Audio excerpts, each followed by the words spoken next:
How in the world was he going to find Christine Wilbur? Noel contemplated this question during his much-needed shower, and when he got back into his room, and when he stood at his window watching people head to class. He'd already decided he was skipping all his classes for the day. Now he grabbed his laptop and prepared to find Christine. Looking at his bed longingly, Noel took his laptop to his desk. He was afraid if he even sat in bed, he'd start falling asleep. A quick internet search hadn't helped. Christine Wilbur wasn't coming up on any searches. She apparently didn't do social media, and she hadn't done anything significant enough to get on his search engine's radar. So how could he find her? A couple of Noel's frat brothers had been talking about Sam when Noel had returned to the frat house. Sam was still missing, so finding Christine was the only way for him to be safe again. Or was he just coming unhinged? What if the previous night had only been some simple sleep disorder caused by the shock of the day's news? He no longer felt like he was in shock, so maybe if he tried to sleep now, he'd be okay. He hadn't seen any dark shadows or glimpses of big birds on his way to the frat house. That was a good sign, wasn't it? Noel closed his eyes just briefly and felt like he could fall asleep sitting up. Okay, that was it. He was going to lie down and go to sleep and forget all about Christine Wilbur and Sam and the Blackbird, since the only injuries he'd sustained in the harrowing hours of the long night were the ones he caused himself. He had to conclude that the threat was in his head. And if it was in his head, he could darn well beat it. Resolved, he set aside his laptop and got into bed, fully dressed in jeans and a white t-shirt. He sighed, stretching out. He put his head on the pillow, closed his eyes, and sleep took him. Right into hell. The second Noel's brainwaves slowed, the Blackbird appeared in a dissonant din of keening and buzzing that was so intense it felt like a physical invasion boring into Noel's ear canal. Diabolical wings leaned over Noel menacingly. Aiming his beak directly at Noel's right eye, the Blackbird bent even closer. Noel knew his eye was closed, because he was asleep. But in the dream world, his eyes were open to see the beak move lower and lower. At the same time, the weight ramming down on him got heavier and heavier. Noel's chest was being crushed under the feathered mass. Even though he knew it would do no good, Noel wriggled and jerked himself back and forth, trying to throw off the hideous creature. He concentrated on trying to free his legs, but that just made things worse. His legs started to spasm, and it felt like someone was trying to tear them off his body. The pain in his limbs was excruciating. The sound morphed too. The high-pitched sounds abated, only to be replaced by a combination of crackling static and a loud hum, interrupted at regular intervals by the deafening zap sound that reminded Noel of the electric bug zapper his grandfather kept by his back desk. Only this zap was not designed for mosquitoes. It was turned to something the size of a pterodactyl. Noel realized that he could no longer breathe. The weight on his chest was flattening his lungs and stopping his heart. He felt like he was being dragged into some other realm, the Blackbird's realm. And as he left his world, the world he realized he'd taken for granted all of his life, his body began to tingle. The tingles spread up, and they became vibrations so fast and powerful, it felt like every cell in his body was palpitating at a jackhammer pace. Faster and faster, his body vibrated, and it began to emit a droning sound. Brrr. Noel tried to scream, but he couldn't even use his mouth. He realized he couldn't even feel his mouth, or the rest of his body. He wasn't just paralyzed, he was numb. All that was left of Noel was his consciousness. His mind was still functioning fine. In fact, it was functioning too well. It was giving him a relentless rundown on the system-wide failure of his body. Noel's existence receded further and further into an inky feathered oblivion. The noise crescended. The pain intensified. Noel was sure he was on the verge of total annihilation. And then it all stopped. Except for the vice grip on his arm, an annoying jostling of his shoulder, and the sound of someone yelling, "Dude!" Noel opened his eyes. Ian let go of his arm and shoulder, and backed away from the bed. "Dude!" he repeated, but at a lower volume. Noel realized he was bathed in sweat. His skin felt clammy, and his clothes stuck to him. He ached all over. Are you okay? Ian asked. Noel couldn't answer that question, so he just shook his head and then nodded. That should clear things up. Ian, wearing only red boxer shorts covered with charging bulls, Noel looked at him. He'd never seen the big guy look so shook up. He'd never seen Ian in his room before either. They only hung out when other frat brothers were around, usually in the main lounge downstairs. How'd you get in here? Noel asked. Ian blinked, then twisted his mouth in a guilty little kid way. Oh, I sort of broke your door. Noel looked over to see his door jamb splintered and his door hanging on one hinge. Sorry, Ian said. I thought you were dying. Noel returned his gaze to Ian and raised an eyebrow. I've never heard anyone make it sound like that, dude, Ian said. It was loud, but really low, like grunting sort of. Like you were trying to scream, but someone had their hand over your mouth. And there were all these thuds and thumps. I thought someone was trying to kill you, so I broke the door to get in. Tears filled Noel's eyes. He was weirdly touched. Then fizzes of terror skirted across his skin. What if he had been dying? What would have happened if Ian hadn't busted into his room to wake him? Would the Blackbird have been able to take Noel to another, dimension, realm, level of hell? He realized Ian was waiting for him to say something. Thanks, Ian. I was stuck in a really nasty nightmare. You got me out of it. Ian shrugged. Well, good. It seemed pretty bad. He looked hard at Noel. Are you sure you're okay? Noel nodded. Nothing a shower and some food won't solve. He sat up. He tried to ignore the room spinning sensation that triggered a wave of nausea. Ian stood. Okay, well. Noel wasn't sure he could stand yet, so he didn't. Sorry about your door, Ian said. I can fix it for you. He strode to the door and looked at it. I just need to get a couple of things from the hardware store. You don't need to do that. It's my fault you broke it. Ian shook his head. Nah, I want to. I like fixing things. It'll take my mind off the makeup test I have later today. I need to pass it so I can keep playing ball. Noel nodded. Let me know if you ever need any help with, classwork. Ian looked closely at him. Probably to see if Noel was jerking his chain. He wasn't. He might have been the day before, giving the dumb jock a hard time, but not today. Ian nodded. Thanks. He went through the now unguarded opening to Noel's domain. Ian? Noel called. Yeah? Ian turned. If you had to find someone from your past, like from junior high or something, what would you do? I mean, if they weren't online. I don't know. Do you know their parents? Noel snapped his fingers. That's brilliant. Yes, thanks. Great. Thanks again, Ian, for breaking in. Ian shrugged. Anytime. I hope not, Noel muttered when Ian went back to his own room. Noel stood, and for the second time that day, he headed for the showers.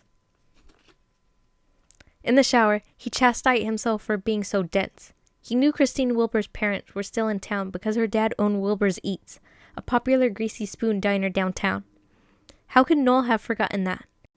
One of the things he'd often said to Christine when he was bullying her was, So you've eaten everything on your dad's menu 1,000 times? What do you recommend? Noel groaned at his own memory and turned the water to cold. He flinched when the icy bite shocked his skin. But he both needed and deserved the jolt. It would help him do what he now knew he needed to do. Noel was relieved to find Wilbur's Eats mostly empty when he arrived. Only one silver vinyl booth was taken, by an elderly couple picking through scrambled eggs and hash browns. Only one vinyl stool was occupied by a sleeping-looking guy in a janitor's uniform. He was drinking coffee and methodically plowing through a large piece of cherry pie. The diner smelled like a diner, a good one. The aromas came from the food, a weird but not unpleasant mix of onions, fried chicken, apples, and chocolate, and the coffee, not from the grease. Clunking and sizzling sounds came from behind a low divider wall separating the dining room from the kitchen. There was a large pass-through for the food, and next to it hung one of those carousel things to clip orders to. It was empty. A thin woman with limp, dyed blonde hair turned to greet Noel when he entered. "Sit wherever you want." She waved a hand and returned to her chore, starting a new pot of coffee. The woman wore a pinkish uniform dress and a bright blue apron. Her name tag read Lois. Noel didn't want to sit. He wanted to get on with it, so he approached the counter near the old-fashioned cash register. He shifted from one foot to the other. Lois turned and raised an eyebrow. "Did you want takeout?" "No, thank you. I need to see Mr. Wilbur. Is he here now?" Lois chuckled. "Sure he is. He practically lives here now. He does all the cooking." Lois rotated toward the kitchen and shouted, "Earl, get out here. Someone's asking for you." Noel clenched his fists. He wasn't looking forward to this conversation. He looked up and watched a very short man push through a swinging door to the right of the food pass-through.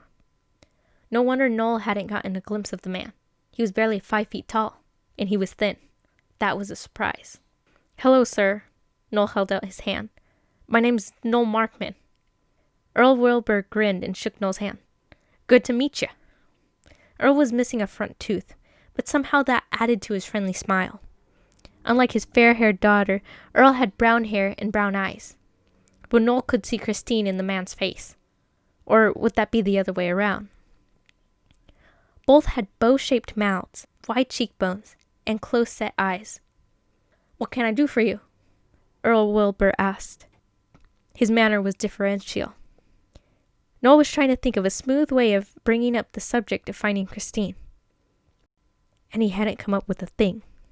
So he burst out with it. "Sir, I need to find your daughter, Christine. I was hoping you could tell me where she is." Earl Wilbur's friendly expression didn't change. He just said, "That's right." He leaned an elbow on the counter across from Noel. Noel noticed Earl Wilbur's forearm was cross-hatched, with little burn scars, from short order cooking. "And why is that?" Earl said. "You sweet on her?" Lois asked. Her voice was low and scratchy. Earl laughed and patted her shoulder. "Well now, Lois, I expect that's his business."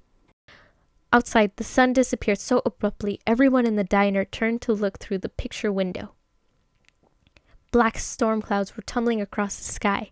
Beneath the clouds, right outside the diner, a huge, hunched, and feathered form shuffled past. What? Noel did a double take. Had he just seen that? Or had he imagined it? He looked around to check if anyone else had seen it. The elderly woman in the booth was looking past the elderly man's shoulder. Her gaze was focused on the clouds, and her face pinched in what could have been fear or worry. Maybe she just didn't like storms. Whether he saw it or made it up, Noel had the feeling he needed to get a move on. Looking back at Christine's dad, Noel said, "I'm going to tell you the truth, even if it makes me look like really bad." But he shrugged. "I was in junior high with Christine, and I was a bully. I wasn't nice to her at all. And I need to tell her how sorry I am that I was so, mean to her." "Is this one of those make amend things?" Lois asked Noel. "Not in any official way. I just need her to know I'm sorry." Earl Wilbur rubbed his jaw. "You're the boy who threw burrs at her?" Noel scrunched up his face in pure embarrassment. He looked down. "Yeah, that was me." When Earl Wilbur didn't say anything, Noel looked up at the man. He expected to see anger in the man's eyes, but all he saw was compassion. Earl Wilbur held his gaze for several seconds. Noel squirmed, but he didn't break off the connection. He had to face what he'd done. What better way than looking his victim's father in the eye? Finally, Earl Wilbur said, "Okay, I'll tell you where she is." "She's such a sweet girl," Lois said. Noel ignored his sudden nausea and accepted the directions Earl Wilbur gave him. Then he went outside, making sure he didn't look up as he hurried to his car. Noel's car wasn't much of a car. Truthfully, it was basically a piece of junk on wheels. It was such a piece of junk, in fact, that Noel never admitted he even owned the car. He kept it at his grandfather's house, and he only drove it when necessary. When the car was built, many, many years before, it had been a cool car. But too many owners, too many miles, too many fender benders, and just plain too much time had turned the car into a barely hanging together collection of rusted red metal and engine parts that only just managed, most of the time, to get Noel where he needed to go. Today, he was going to be pushing it. He only had to go about 35 miles. But the small campus where Christine was a sophomore, like Noel, was up in the mountains. The school was a music and arts college, according to Christine's dad. The storm clouds were still hanging around, and they made Noel very, very nervous. Whenever he accidentally glanced up at the sky, he saw feathered wings beating the billowing clouds. He also kept seeing an immense black feathered shape shambling along with the wake of his straining vehicle. Every time that happened, he pushed the accelerator a pedal harder, which didn't help at all because he already had pressed it to the floor. Noel's car was struggling, predictably, with the uphill drive. After about 50 minutes, however, Noel arrived at the fancy modern cement archway over a narrow road that led into a small collection of glass and cement sculptural structures that nearly sang out, "Artsy." As Earl Wilbur had instructed, Noel followed the road to the left as it wove through two inverted triangle-shaped buildings and took Noel right into the parking lot of an asymmetrical 4-story dorm. As soon as Noel turned off his car, thunder rumbled in the not nearly far enough away distance. A big drop of water hit Noel's arm as he got out of the car. Refusing to look around, he trotted toward the dorm. But even without seeing his oppressor, he knew it was there. He could hear the laborious lugging of feathers across the pavement. And he could feel the air currents behind and around him shift, and his hunter closed in. Noel was sweating by the time he got inside the dorm. The nausea that had started in the diner had grown and been joined by a pounding headache. Now Noel was starting to feel lightheaded. He had to hurry. Basically running through a sprawling lounge, his shoulder blades tingling with the sensation of being tracked. Practically running through the sprawling lounge, his shoulder blades tingling with the sensation of being tracked, Noel glanced at a few girls sprawled on a plush sectional sofa chatting away. Oddly, he realized as he put the lounge behind him that he had no idea what the girls looked like or what they were wearing. He felt like his eyesight was getting blurry. The building smelled like cloves, and it was remarkably quiet for a dorm. Only the faintest hint of a staccato beat could be heard from a distance. It was a little after 5 p.m., and Earl Wilbur had told Noel that Christine was nearly always in her dorm that time of the day because she ate early, before going to practice. Earl didn't say what kind of practice. Noel easily found the room number Earl had given him. Leaning against the wall to steady himself, Noel raised a hand and knocked. "Come in!" A cheerful, musical voice called. It sounded a little like Christine, but it was too upbeat to be her. Noel opened the door, looked around the room, and froze, staring. The room had only one person in it, a girl, and the girl was obviously Christine. He might have doubted that if he hadn't been with Earl Wilbur, but this girl had her dad's features, if not his coloring. Christine was still as blonde and freckled as she'd been in junior high school. She still had the slightly crooked teeth he remembered, but otherwise, she was a very different Christine Wilbur. "Hi, are you looking for Claire?" "Huh?" "My roommate." Noel shook his head. He was having trouble staying upright. His legs felt weak, and something pushed against his back and down his shoulders as if trying to pile drive him into the floor. "Then who are you looking for?" Christine asked. She twisted her nose in the twitchy way she did when they were in junior high. But she didn't seem to see anything behind Noel. He tried to tell himself for the 100th time that he was imagining things.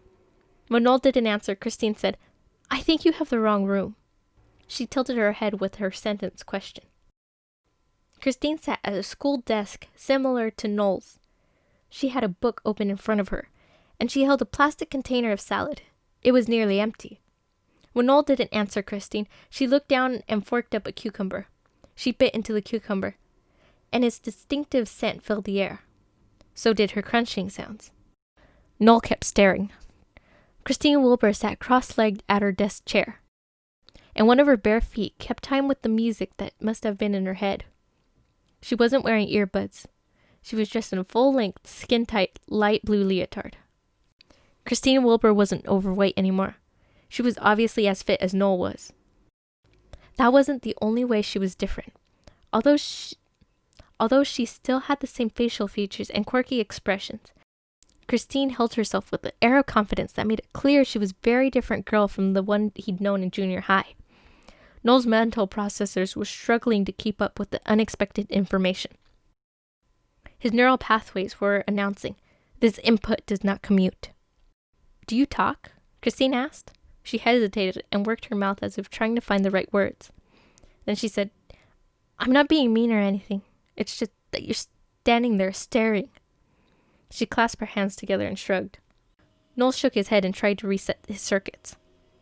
"You don't remember me?" he asked. "That's the first thing you say?" Christine laughed. He remembered that laugh. He'd only heard it once in junior high, when he'd watched her play with the ferret someone had brought to show and tell. Her laugh was a pleasing trill that made you want to laugh too. She set down her salad. "Okay, let's see." She stared at him, then shook her head. "No, I don't remember you. Should I?" "I would." "You would what?" "I'd remember me, if I were you. I mean."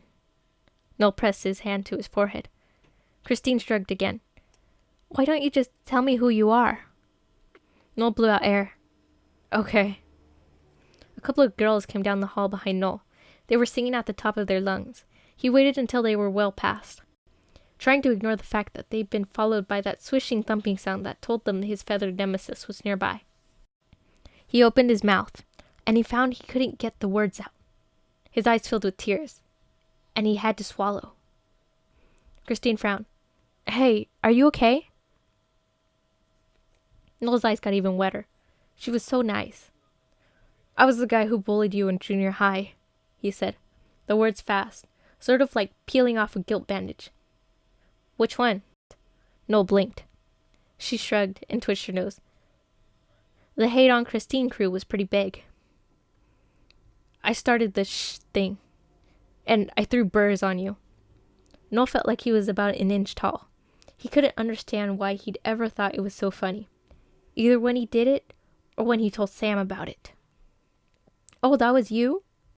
She focused her small blue eyes on him. "I'm sorry, I've forgotten your name." "Noel Markman." She nodded. "I think I remember you. You didn't have all that hair then. You were skinnier too, no muscle." Noel blushed. He had been pretty slight in junior high. What had made him think he was so great he could make fun of someone? He wiped his still wet eyes. Christine stood and skipped across the room toward him so quickly it was like she flew. She was extraordinarily elegant and precise in her movements. Noel stiffened, not sure what she was going to do. She hugged him. This wasn't at all how he thought this would go. At first, Noel just stood there, his arms rigid at his sides. But then the combination of her sincere kindness and the honey-sweet scent of her hair released him from his resistance. He hugged her back, blinking away his tears. Christine let go and stepped away. She was so close he could see all her freckles and a few dark flecks in her blue eyes. "That wasn't a 'I forgive you' hug," she said. "It was a thank you." "What?" Christine motioned for him to come into the room, and he did, sitting on her roommate's desk chair when Christine pulled it out. She returned to her desk, sat, and rotated her chair to face Noel. Clasping her hands together, she said, "I'm not going to tell you this to let you off the hook for bullying, but it looks like you really are sorry."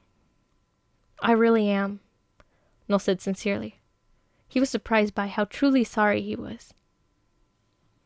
She nodded, thought for a few seconds, then said haltingly, "I'm going to tell you this just because I learned something from it. And I figured maybe I can pass it on. In junior high, my mom was always on the case about everything. I feel like crap about myself. You and the others kept putting me down, which also didn't help.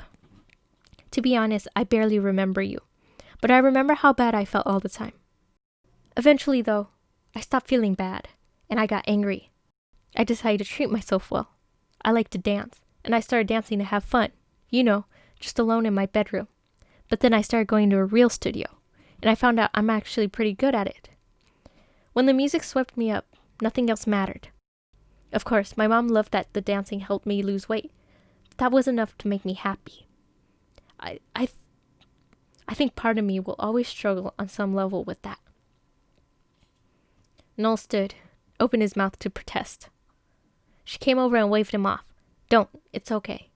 See, that's the thing. All the bullying forced me to step up and love myself. No matter what I see in the mirror or what people say about me, I know my value. I'm actually here on a dance scholarship. So see, sometimes when something bad happens, it leads to something good. Noel nodded. Christine looked directly at him.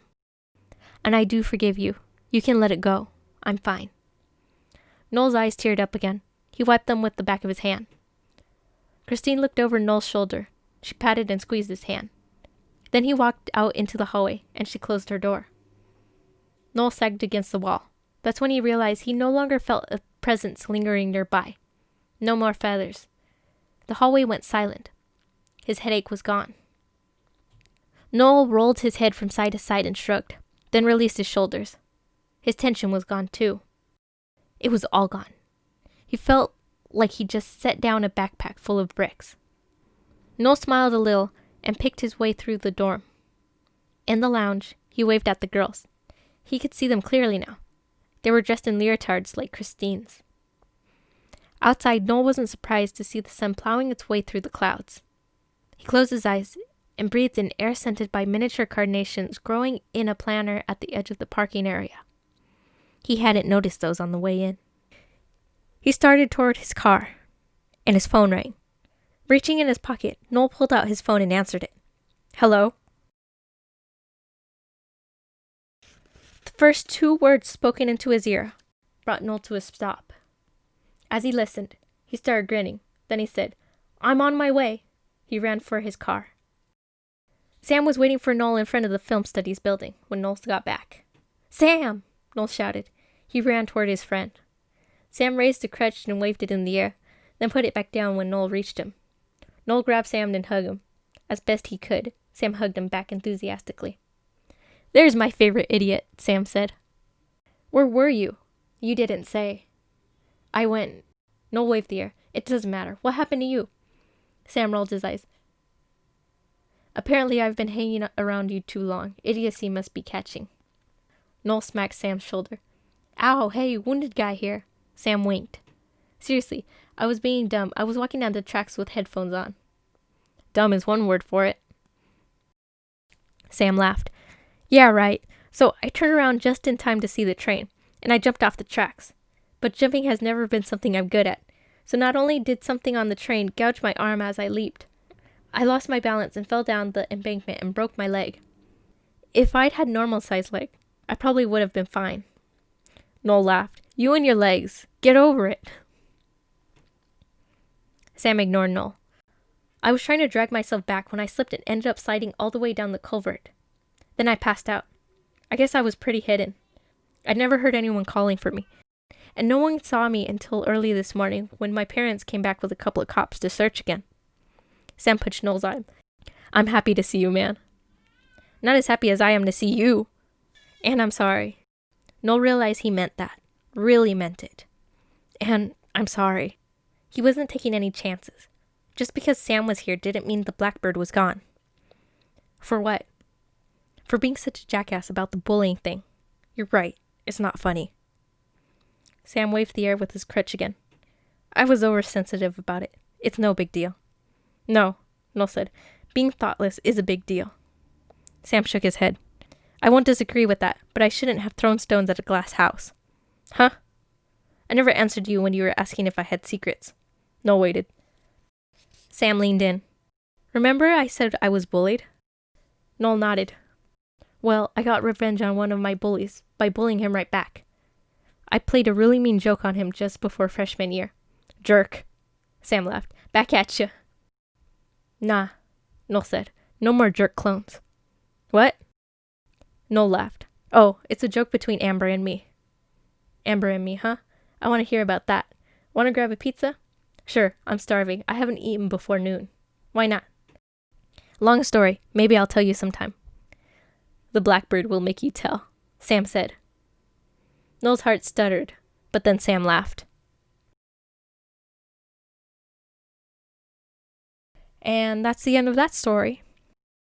Now, my throat is really parched, so I am going to leave the next story. Let's see what it's called. The Real Jake for tomorrow. That's the one I'm looking forward to, The Real Jake. But I hope you enjoyed this. Please think about subscribing, because I'll have the next part out soon. Thank you for listening.